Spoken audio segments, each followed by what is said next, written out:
Fala pessoal, sejam todos bem-vindos a mais um vídeo aqui do NS Futebol. Seguinte, dia de Napoli e Milan para vocês, a gente já vai direto para a análise. Seguinte,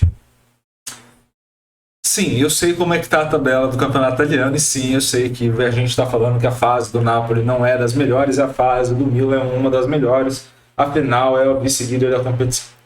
O grande detalhe é o seguinte, como que a gente faz a análise aqui, a gente já mostrou em alguns vídeos, mas para quem estiver chegando no canal, eu volto a explicar para vocês. A gente faz análise pautada no saldo de gols. A base nossa é o saldo. Por que é o saldo? Vencer é bom, vencer demais é melhor ainda. Então, nesse cenário de vencer demais, o que acontece? Você tem alguns pontos que são primordiais. Quando você tem uma equipe que nem é o Napoli, que tem o melhor saldo de gols do que o Milan na competição, você passa a ter uma equipe que pode se recuperar de momentos ruins, que vai acontecer, por exemplo, de abrir um 3-0 e tomar um 3-1, por exemplo, ou seja, ter um momento de queda e não prejudicar tanto. Mas do outro lado, você vai ter uma equipe que vive no limite. Então, se sofrer um gol, aumenta muito mais a chance de vitória do adversário, aumenta bem a chance de empate na partida. Então, você tem uma equipe que vive no limite e uma equipe que vai oscilar um pouco mais, que é o caso do Napoli, mas tem mais margem de crescimento. Então o Napoli tem como crescer mais na competição. O Milan está no limite da competição. O que vai acontecer para o Milan? O Milan precisa ir pontuando. O Napoli ele vai alternando bons e maus momentos e a tendência de um trabalho a médio e longo prazo é você subir esse nível mais para cima e ir acertando os pontos que tem para acertar, e a gente vai mostrar os pontos que são deficitários hoje. Tá? Qual é o primeiro grande ponto? Quando a gente vai para estilo de jogo, você tem ali um 58-53. Você não tem uma grande vantagem do Napoli, você tem uma vantagem. Tá? Quando você vai para mando de campo, você tem uma queda dos dois, 56-51. Tá? Ainda mantém uma leve vantagem para o Napoli, mas nos dois cenários, vantagem para a equipe mandante. Beleza? O que acontece, como tende a ser o jogo? Quando a gente for olhar o jogo, você tem aí embaixo mais passes, melhor progressão, ou maior progressão, né? Melhor não, mas maior progressão, e velocidade de recuperação, todas voltadas para a equipe do Napoli. Então, todos esses 4 primeiros cenários são voltados à equipe do Napoli. Eu tenho mais posse, eu tenho mais dificuldade de progredir proporcionalmente ao passe, mas no total eu progrido mais, tá? E eu recupero mais rápido essa bola, ou seja, eu pressiono e tiro essa bola do meu adversário, seja desarme ou interceptação. Tá? Quando isso está acontecendo, é sinal que o modelo de jogo está começando a encaixar. Qual é a primeira dificuldade que o Napoli passa a ter? Esse índice daqui para cá. Então, essa queda do total de passe para a progressão, que também apresenta o Milan aqui, mas em menor escala, isso é um indicativo negativo. Por quê? Porque é sinal que eu estou custando demais a progredir no campo. Eu estou tendo que fazer mais ações do que o necessário para progredir no campo. Tem gente mais efetiva ou mais eficiente que eu. Tá? Quando a gente vai para as duas pontas, é necessário a gente entender o momento da finalização e o momento de sofrer a finalização. Vai acontecer. Tá? Então, no primeiro momento, vamos entender parte por parte.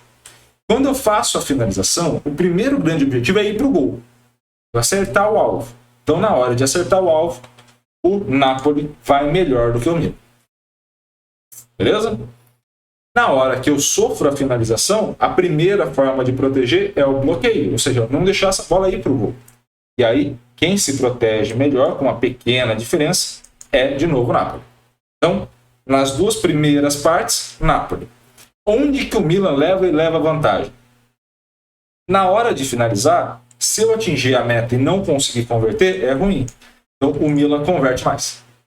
E na hora que eu sofro a finalização, ou seja, que a bola passou dos meus defensores, vai para o gol, eu preciso que o meu goleiro defenda. E aí o Milan sai melhor do que o Napoli.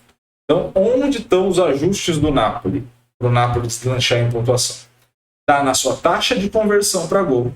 Está justamente nessa melhora dessa adequação do passe e da progressão, e está ali no momento que sofre a finalização de você direcionar o atacante adversário para uma zona de finalização que possa até acertar o gol, mas que seja mais fácil para o goleiro realizar a defesa. Tá? Então, esses são os pontos. O que muda do Napoli jogando em casa, aí em laranja para vocês, de jogar em azul, que é o total da competição? O Napoli, ao longo desses jogos em casa, tem a mesma forma de pressionar.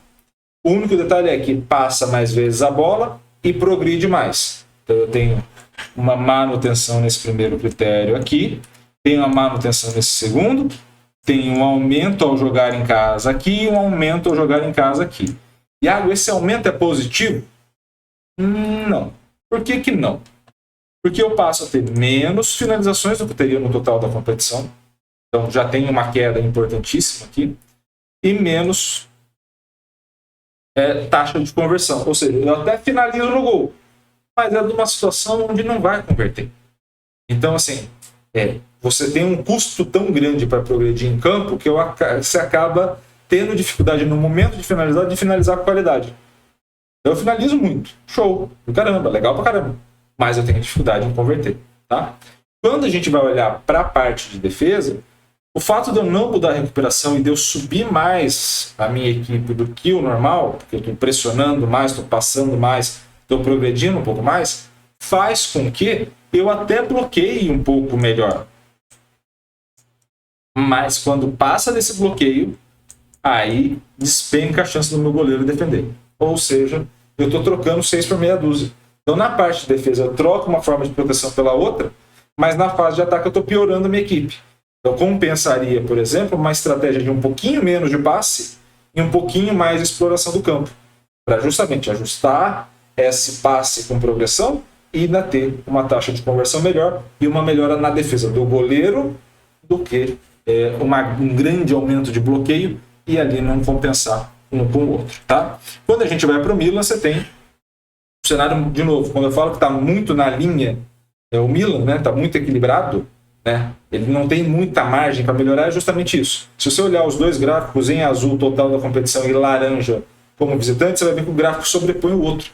Então, assim, não tem para onde fugir. O Milan joga quase que igual casa e fora, joga quase que igual nas taxas de conversão, no número de finalização, no bloqueio e no goleiro. É um modelo de jogo que não tem muito para onde tirar. Não tem muito o que tirar de um para outro. Então, joga no limite, sempre. E aí, obviamente, jogando no seu limite, se você não é um limite que faça muitos gols, né, você acaba tendo dificuldade na hora de impor o resultado com larga escala. Você acaba vencendo, mas vencendo por uma margem pequena de gols. Tá? O que a gente pode observar desse jogo, para a gente concluir, em termos de gol, né, que a gente sempre conclui aqui com uma possibilidade temporal, né, do que vai acontecer. Se o Napoli faz o primeiro gol, o Milan tende a reagir. O que é reagir? Se aumenta a chance de vitória do Napoli, se o Napoli faz o primeiro, e há um aumento real da chance de empate. Tá? Porque as duas equipes podem marcar. Não necessariamente vão marcar obrigatoriamente, mas podem por tentativa e erro. Tá? Quando o Milan converter o primeiro gol, se converter o primeiro gol, você já tem aí um Napoli que tende a marcar. Tá? Então você consegue observar aí que o Milan aumenta bem as chances de empate e aumenta sua chance de vitória em menor escala. Já o Napoli aumenta mais a chance de vitória, menos a chance de empate. Mas quando que vai ser definido esse jogo? A partir do segundo gol. O segundo gol dá mais tranquilidade, o primeiro gol te dá uma vantagem estratégica de como vai abordar esse jogo. Beleza? Espero muito que vocês tenham gostado desse vídeo. Se gostou, curta, comente e compartilhe esse vídeo com o máximo possível de gente. E é claro, se inscreva no canal e ative o sininho para receber todas as notificações. Um grande abraço a todos, obrigado pelo carinho e pela audiência e valeu, até a próxima.